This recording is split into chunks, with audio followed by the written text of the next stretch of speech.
If Albania isn't on your travel radar yet, it should be. Nestled in the Balkans with the coastline that matches the Greek islands and mountains that rival Switzerland, just minus the price tag, this little country is full of surprises. Sure, it's not perfect, roads can be confusing, public transport is an adventure spot, and Google Maps sometimes throw up its hands in despair, but that is all part of the charm.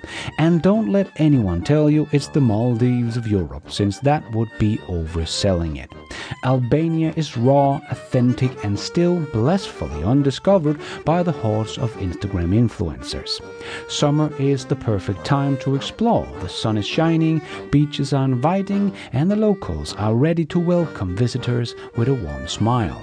And maybe a shot of raki if you're lucky.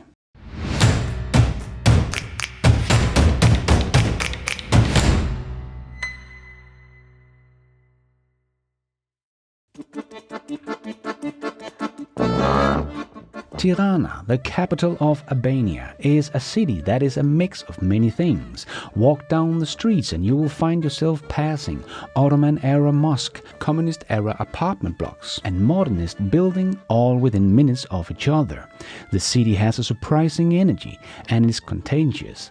Cafes spills into the sidewalk, street arcs adores every available wall, and the nightlife caters to everyone, from the local bars to the more hardcore nightclubs. Tirana is chaotic, colorful, endlessly fascinating, and a city that proves Albania is anything but boring. The colorful buildings aren't just cheerful, they were part of a citywide facelift to make people smile after decades of grey communism. And that is also a telling image of the whole country. After almost 40 years under the most hardcore dictatorship in Europe, Tirana and Albania is still trying to find itself and find a way to become part of the modern era. 2 hours south of Tirana you'll find Berat, which is one of Albania's most romantic destinations and one of 2 museum towns. Here time seems to have slowed to a leisurely pace, and when you're wandering around you'll feel the history of the place. Known for its Ottoman-era architecture, the city's hillside houses with their large windows create the illusion of 1,000 eyes gazing down at the valley. Then there is Berat Castle, which houses churches, mosques, and ancient home within the walls and has been inhabited since the 4th century BC. Take a stroll through Mangalem, the old town, where a cobbled and sometimes very narrow street lead to hidden cafes and artisan shops. And if you're really lucky, you might also experience the best of Balkan music.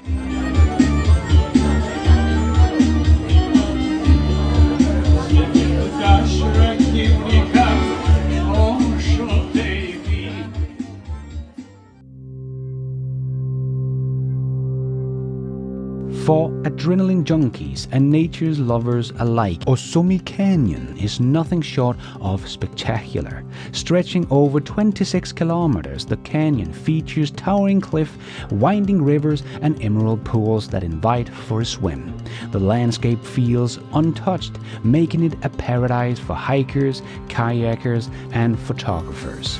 If you are not that adventurous, the canyon is just as spectacular seen from the rim, with bridges and trails crossing it along the way. And if there ever was a warning about what absolutely not to do in Osumi, this is it. Henrik and Annas have a tendency to jump head in first to adventures and not always do the proper research. And this time it almost cost them their life.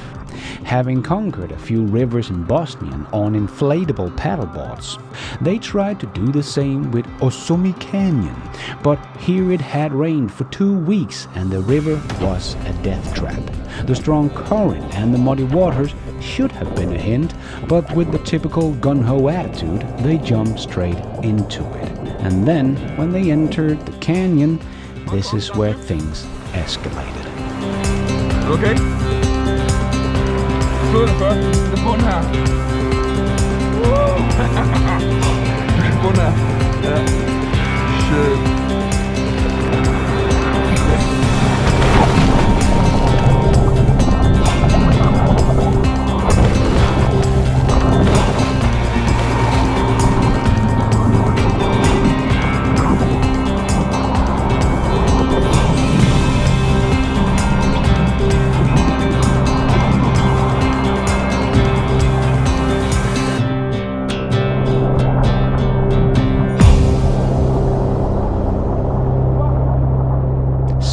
in the middle of the canyon, they finally realized this was suicide. And with one bar on the phone that they were clever enough to bring along, they managed to call for help. Goodbye pride, and hello Albanian Rescue Service. And since the canyon was too dangerous to enter by the river, another hint, the rescuer had to climb down to our two heroes and then gear them up for a climb back up again. We've just been saved. Climbing to the top. Fucking climbing. And we lost the board on the way. But we lived, so all good. 6 hours. 6 fucking hours. Anas, Well, have we learned the lesson? nope. Nope. That's enough.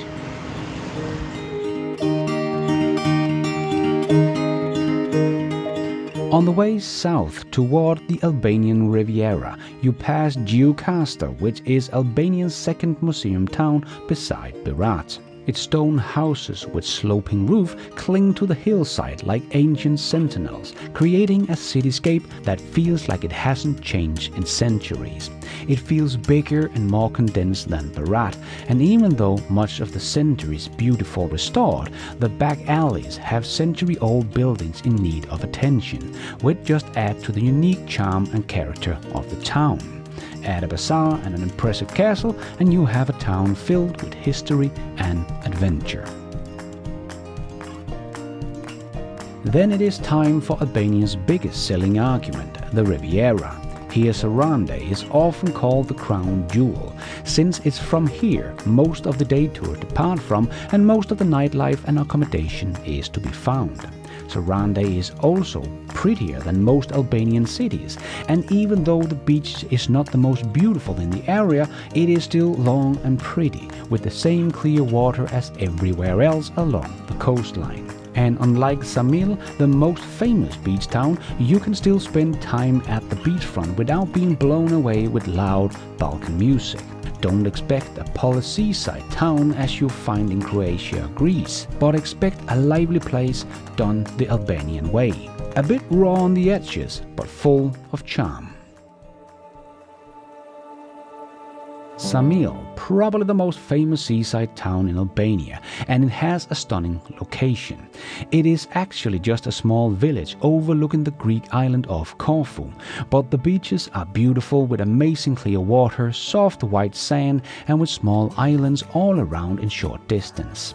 Dining here is a treat too. Fresh seafood is abundant, and the beachside restaurant make it easy to pretend you're in a luxury resort without spending luxury prices. Ksamil is small but mighty in many aspects. The bad thing is that it tends to be overcrowded in summer. Over-commercialized with private beaches dominating the whole coastline with their infamous loud Balkan music and suffering under rapid unregulated tourism development. But if you ask Henrik and Anas, it is absolutely perfect for paddleboards with amazing clear water and the small islands to explore, all in an easy reach. And this time, no rescue service was needed.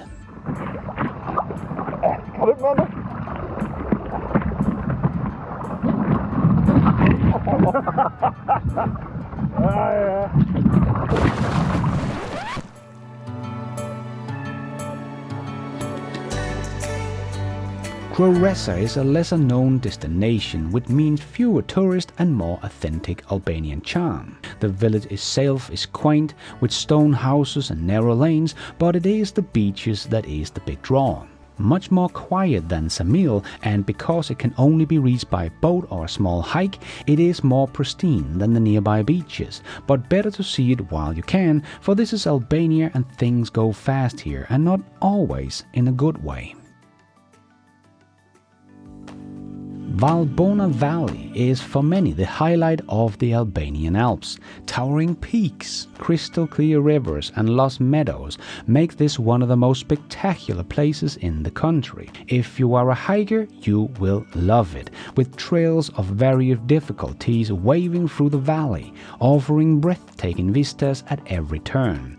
The most famous one is from the village of Valbona Theth and take 1 day to complete. And if you're lucky, you can spot bears, wolves, lynx and a plentiful of rare birds. Getting here is not easy though, with the ferry crossing Kumani Lake as the best option. But it is worth it. If we have to name one favorite spot in Albania, it must be Theth. It is very isolated, but with the new road, it is quite accessible if you drive yourself. It is also in the Albanian Alps and have it all. Beautiful mountains, beautiful tracks, rivers, waterfalls and rustic guest houses, and its own version of the Blue Eye, which is a natural freezing pool of fresh water. As a destination, it really packs a punch of beauty and activities, and the drive there is in itself an adventure, with the new but very narrow road and with the full-blown crazy Albanian drivers you share it with. It is very quiet in the evening, obviously, but you come here for the outdoor and the sunset and the cold beer after a long day exploring.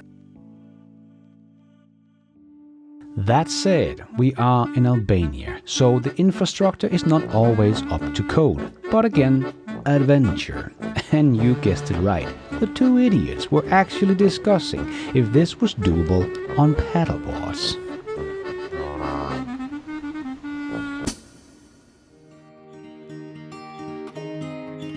Albania is a country that surprises, charms and sometimes confuses you, but that is exactly why it's worth visiting. From historic towns to jaw-dropping natural landscape, it's the kind of destination that stays with you long after you left. It is not as polished or easy to travel as its neighbors, but that is in many ways its biggest charm. You need to be mobile, good luck finding public transport, and you need cash and sometimes an inner calm and traffic. But other than that, it is a country that invites and embraces you.